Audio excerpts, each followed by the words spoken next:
Let's face it, you're winning in your career, you have a great house, you have a great family, nice car, nice vacations, but you're losing energy, recovery, and your health. And it's not about your motivation or your work effort. The main reason is you don't know where to allocate your time correctly so you get the most return of investment. As a high-performing man with a lot of responsibilities, you have to make sure that your time is valued. Your time is allocated to the things that really move the needle. When it comes to your health, you should really only focus initially on the 20% that give you 80% of the results, because you're not stressed out. You're just under-recovered. If you would actually make the time for your recovery, for your well-being, for your personal health, you could tolerate way more stress and would be much more resilient. You don't need a hustle strategy, you need a recovery strategy. High performers keep thinking that more output, more work, more hours will give them more results. But the most successful men that I know will always prioritize their recovery, their health, and themselves. Because they know exactly if they don't prioritize themselves in the first place, they cannot serve their company, their colleagues, their teams, and cannot lead as a true leader. If you're constantly waking up tired and you need 3 coffees just to feel normal, this is a signal. If you're consistently in your reserve and you never actually take the time to take care of your own self, you will burn yourself out over time.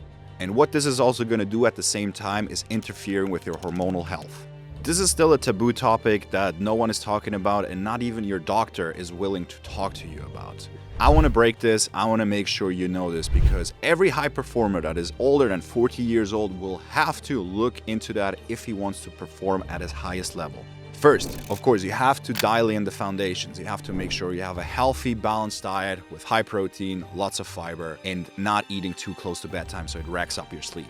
And you have to train your muscles with resistance training, otherwise you're going to lose them over time. Sarcopenia is a real thing. You're going to lose 1% of your muscle mass every year. And if you pair that together with a bad recovery, lack of sleep, and ignoring the symptoms, this is a recipe for degradation. And that's going to show up in multiple ways. You're going to lose your drive, you're going to lose your libido. Things just don't feel as good. You maybe don't even feel as yourself anymore. Think back to the time. Maybe it was when you were 18 years old, 25 years old, or 35 years old. At some point, you looked and felt your best. Think about that moment right now. You know exactly the confidence that you have, the energy that you have. And what has happened now? How do you feel these days? So the really most important thing that you first have to do right now is going to be aware of the current situation, because what is not aware cannot be fixed in the first place. And once you realize what's not working for you currently and what you rather want to feel like, you have to make sure there's a specific goal you're going to chase. Because if you're just going to say, I want to lose some weight, is the same logic as if you would say, I want to make some more money. Like, do you want to make €1 more, 100 euros more, a million more? You can only reach a goal that you exactly have visualized and know where you're going. You can't use a navigation system successfully if you don't even know where the destination is going to be. So think about precisely what do you want to achieve in what time frame. Motivation is not your problem. Decision fatigue is. If you have to make 100+ high-stake decisions every single day, no wonder you're going to struggle in the evening what you're going to do with the little bit of spare time that you have left, not even mentioning the little bit of energy that you even have left. If by 6-7 p.m. you wrap up your day and you can't think about anything else, it's not a mindset issue, it's not a discipline issue, it's just biology. Because you don't need more motivations, you need systems that you can rely on. Most executives are still doing fitness like it's 1995. Spending too much time in the gym doing random workouts, high intensity stuff, doing a million crunches, or skipping breakfast because you think it's gonna do you anything good. What you did 10, 15 years ago is not gonna work today anymore. Your work has changed, your life has changed, your family situation has changed, your body has changed. You don't have the same time, resources, so you have to adapt that to your new lifestyle. High performers need time-efficient, ROI-driven type of workouts. You're gonna waste your time if you think you have to do everything separately, from running for your cardio, from yoga for your stretching, and then your weights that you're not falling apart by losing your muscle. You can all do these 3 things together if you do the right type of training. If you do resistance training with an antagonistic superset style of training and train your muscles in a big range of motion, you get the benefits of all 3 areas: cardiovascular health, mobility, flexibility, and preserving muscle all in one. If you want a workout routine that exactly does that, comment below workout and I'll send you one over. Because health and fitness should fit into your lifestyle, with your lifestyle, and not against it. And if you're waiting for the perfect time to prioritize your health and your fitness, it assumes that you're gonna stop as soon as you get busy again.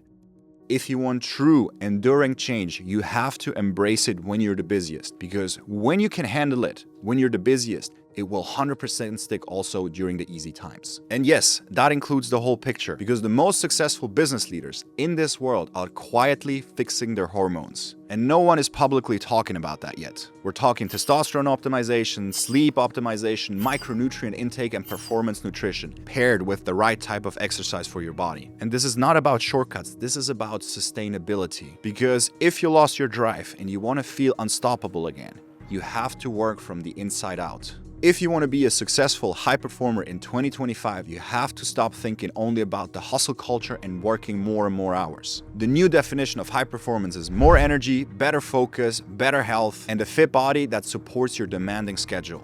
If you would treat your health and body like you would treat your valuable assets, you would know exactly that an investment now will pay off big time down the road. There are actually studies that have proven that for every hour you work out, you will get back 3.6 hours in an extended life. You're not spending time exercising, you're returning with a 260% ROI. There is no other reliable asset that produces this crazy of a result. No one is going to care about your Rolex or Porsche if you step out of that car with no energy and the belly hanging over your belt. Because also the highest performing individuals, they had to realize that only until a certain point you can get away with not taking care of your health. Bezos, Zuckerberg, they all got in shape after they made a lot of money. And if you would ask them today, they would do things definitely differently. And if you haven't done so, subscribe down below if you're serious about building a life where peak performance meets long-term vitality.